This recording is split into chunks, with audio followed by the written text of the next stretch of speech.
Cette vidéo a été créée pour des buts de formation seulement. Elle ne contient aucun élément sensible. Nous verrons dans cette vidéo la raison pour laquelle le système électronique de la gestion de la combustion dans les moteurs à piston est arrivé si tardivement dans l'industrie de l'aviation. Son apparition dans l'automobile, par comparaison, a été dans les années 80-90, donc à la fin des années 80.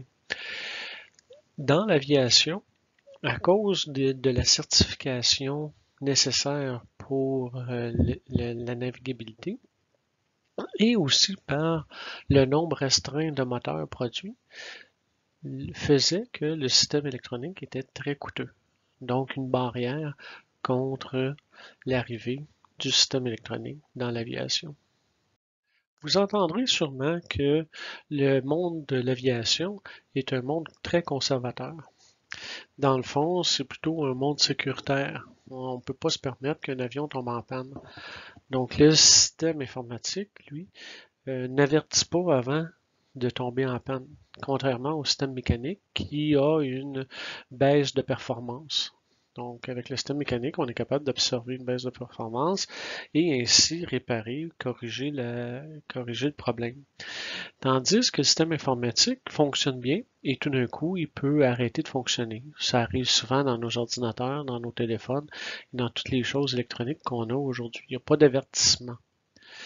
Donc, les agences de sécurité aérienne, avant de certifier ce genre de contrôle électronique-là, veulent s'assurer que tout va fonctionner bien. Imaginez qu'un éclair tombe sur un avion et que le système informatique arrête de fonctionner, le système de contrôle du moteur arrête de fonctionner, ben, on n'a plus de moteur. Et les gens veulent de plus en plus voyager dans des conditions difficiles. C'est ces facteurs qui rendent le système informatique très coûteux à la certification. Donc, c'est ce qui explique l'arrivée tardive du système. Bien sûr, il y a les techniciens, les mécaniciens qui réparent les systèmes. L'aviation civile, des moteurs à piston, c'est une aviation qui n'est pas tellement riche non plus. Donc, reformer tous les mécaniciens au système électronique est un défi. Et pourquoi changer quelque chose qui fonctionne bien? On entend souvent ça. Donc, les gens sont un petit peu réfractaires au changement. Les carburateurs, les magnétos, sont des pièces, des systèmes qui sont certifiés depuis longtemps. Donc, le coût d'achat d'un carburateur, d'une magnéto, est très minime. Dans le système informatique, ben, on est obligé de faire la certification, donc répartir le coût de la certification sur les systèmes vendus. Et parce que c'est jeune, c'est nouveau, ben, les coûts sont beaucoup plus chers. Le poids de ces systèmes-là est plus important aussi. Mais on est allé de l'avant quand même parce qu'on a vu qu'il y avait des bénéfices. Si on compare avec l'automobile, mais même dans le domaine de l'aviation, le rendement d'un moteur avec un système informatique est meilleur. Donc, économie de carburant. Qui dit économie de carburant dit des réservoirs de carburant moins grands, un moteur moins gros. Donc, on sauve de la masse. C'est tout ça que les ingénieurs ont dû se pencher pour aller de l'avant avec le système informatique. La précision et la rapidité des systèmes informatiques donnent un gros avantage pour le rendement du moteur. On peut voir sur le graphique en bas la ligne rouge qui est la limite d'opérabilité du moteur. Donc l'endroit pour un moteur à piston où les problèmes de combustion arrivent ou les problèmes de fonctionnement de la turbomachine. Donc en bleu, vous voyez la ligne des systèmes de contrôle mécanique. C'est-à-dire que on va avoir une ligne maximum d'opérabilité du système mécanique à peu près 10% plus basse que la limite. Tandis qu'avec le système informatique, la ligne d'opérabilité du système informatique est à 2% de la ligne limite de notre moteur.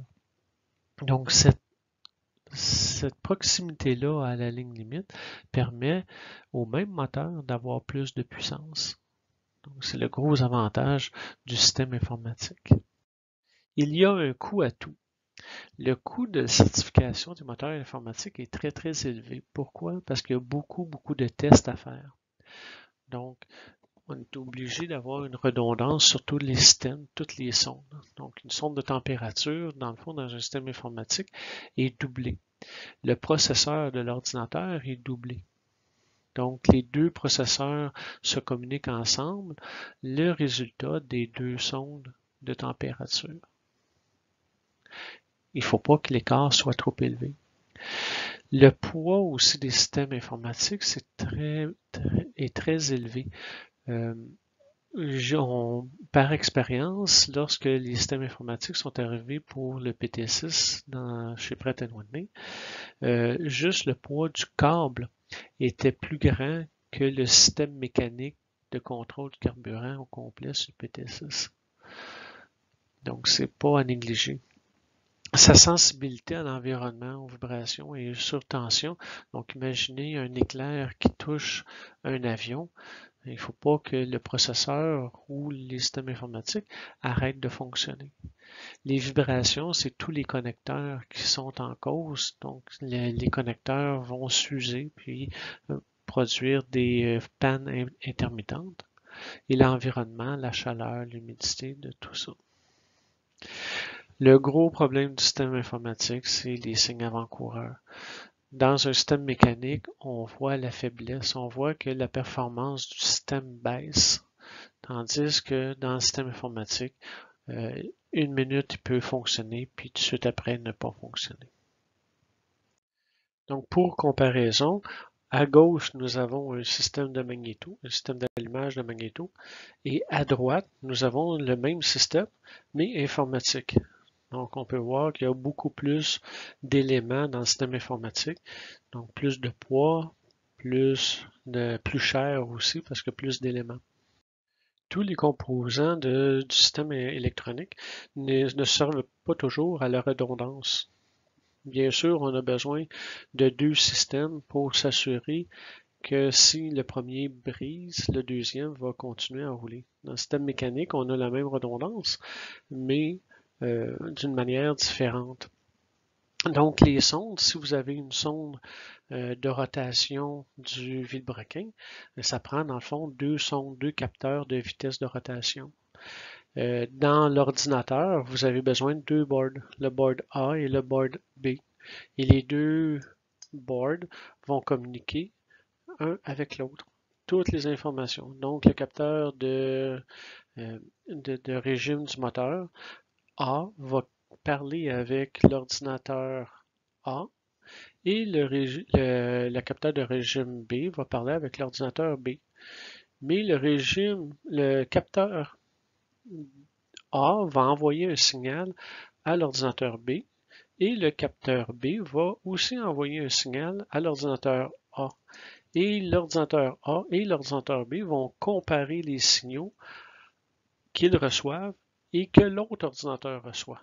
Donc, c'est beaucoup de redondance. C'est sûr qu'on peut dire, ah ben c'est juste des fils électriques, mais les fils électriques, ça coûte cher, ça brise, c'est sensible à la vibration, c'est sensible au champ électromagnétique. Un autre problème des systèmes électroniques, c'est la vibration. Si vous regardez l'image de droite, vous pouvez apercevoir une boîte grise qui est l'ordinateur de bord et un gros connecteur qui arrive un petit peu sur la gauche, qui vient ce qu'on appelle le harness, donc le câble qui amène les informations des sondes ou qui envoie des informations aux actuateurs. Donc, regardez la masse de ce connecteur-là. Donc, imaginez que l'ordinateur vibre un petit peu et on a le connecteur. Donc, le connecteur qui est vraiment à l'extérieur du centre de gravité de la boîte. Donc, il va vibrer beaucoup plus. Donc, les pins à l'intérieur, les pins et les sockets à l'intérieur du harness vont vibrer, vont frotter ensemble et à la longue vont s'user. Et cette usure-là va créer un espace.